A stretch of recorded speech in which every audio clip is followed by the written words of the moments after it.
Hi, this is Jim and welcome back to my YouTube channel. At ito na nga, post ni Barbie Fortesa kanina. Kasama niya si Tito Tony. Napunta sila sa Avignon Clinic para syempre magpa-pamper, beauty pamper si Barbie. At next ay post din ni Barbie, birthday ni John Navarro, yung kanyang manager. Happiest birthday to you, Ma'am John Navarro.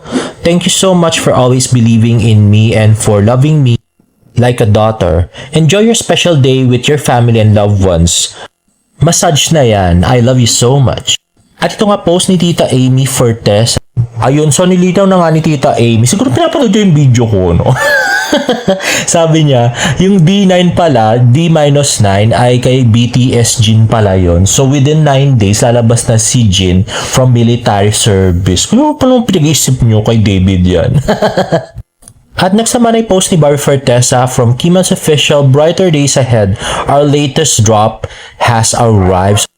Introducing the Max White Beauty Bar 2-piece pack with Tri-Glow technology. Our advanced formulation harnesses the power of the three main actives: kojic acid, alpha-arbutin, and niacinamide for intensive skin lightening. But wait, there's more. Experience the anti-aging benefits, smoother skin, and collagen boost when you add it on your daily face and body skin regimen. So elevate your skincare and achieve that soft, luminous, and healthy-looking skin today.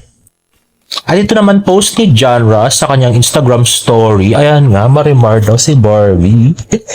Grabe, kaya lang kasi rin niya si Jack. Yo! Hindi naman bagay kay Jack yun. Bagay si Jack mga Nicandro. Yung nang-rape kay Marimar, charat. O kaya sino mang extra do sa palabas tayo. Hindi naman kasi pwedeng bida. At yun na nga post ni John Ross sa kanyang Instagram. Sabi niya, Barbie Fortesa in Maligaya clothing for her newest Kiman's campaign. Ayan na nga si Barbie in her lace dress. Ayan na nga, zoom in natin para makita yung kagandahan naman ni Barbie Fortesa. Ayan. Mukhang masaya naman si Barbie. Parang sa interview niya. Ayan. Our pretty, napaka-pretty niya talaga guys nung makita ko siya ng personal. Sayang lang, charot. Next ay post ni Tito Jack Licauco na tatay David. Nagpunta na nga sila finally sa Kuya Korea, SM Clark. At ayan si Tita Eden nag-order. At mukhang burger nga ang in-order ni Tito Jack. At yan, may chicken pa sila. Nakinain ko rin yan. At yan na nga si James at saka si Tita Eden. At ang bingsu, nag-order din sila. Try ko yan minsan. At may mga video din si Tito Jack. Let's watch it.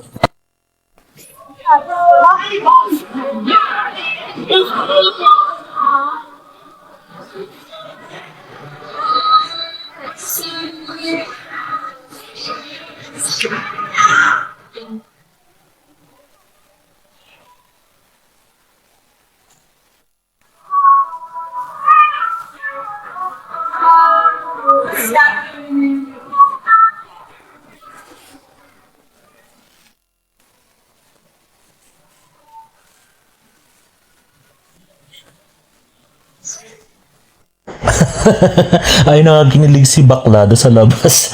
Dahil sa flying kiss ni David Licauco.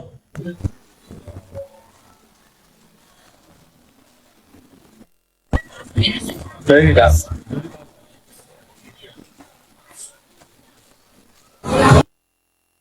Ay, nakakasama din si Jean at very happy family na nasa Kuya Korea kanina. At alam ko na guys ang itatanong nyo. Dahil mukhang pare-pareho tayo ng iniisip. Pero hindi ko alam ang sagot guys. Siyempre wala ako dun, no? Malay-malay ko ba? At dahil wala akong mapagkunan ng informasyon, so guys, i-type in nyo sa comments kung ano yung gusto nyong itanong na pare-pareho tayo ng tanong para malaman natin kung pare-pareho nga tayo. At kung meron naman nandun kanina sa SM Clark at nakita nyo sila Tita Eden, ay i-comment nyo rin kung ano yung mga nangyari.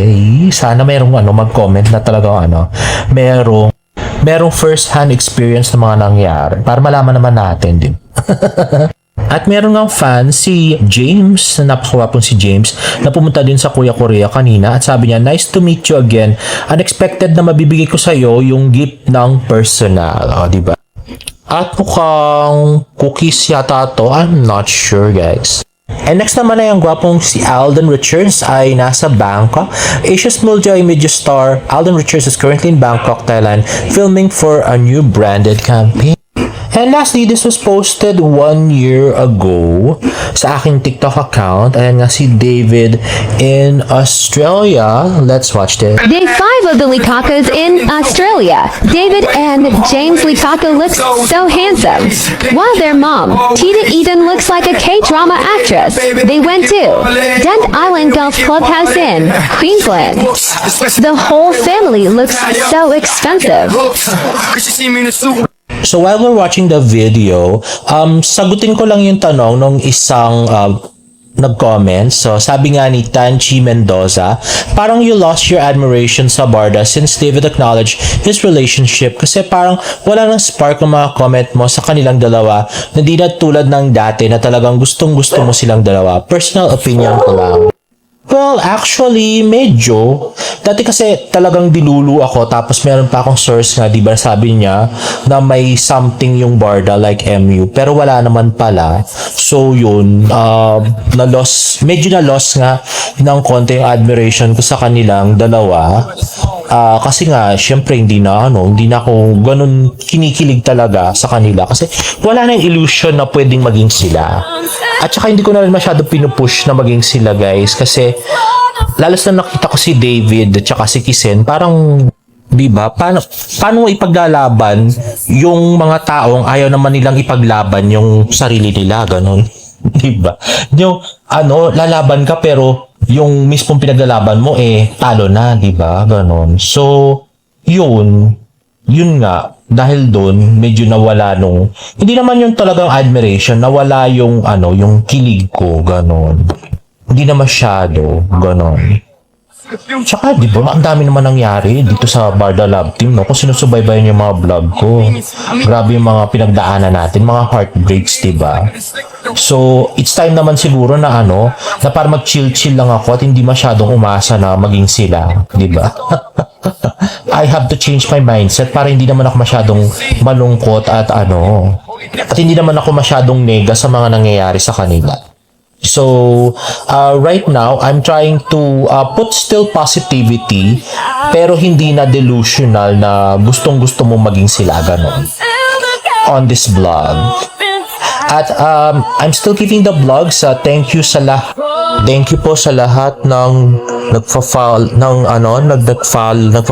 at nag-subscribe sa ating vlog, sa paulit-ulit na panonood ang mga videos ko. At meron tayong video nga na may 9.4 million na yung proposal ni David, no? Grabe.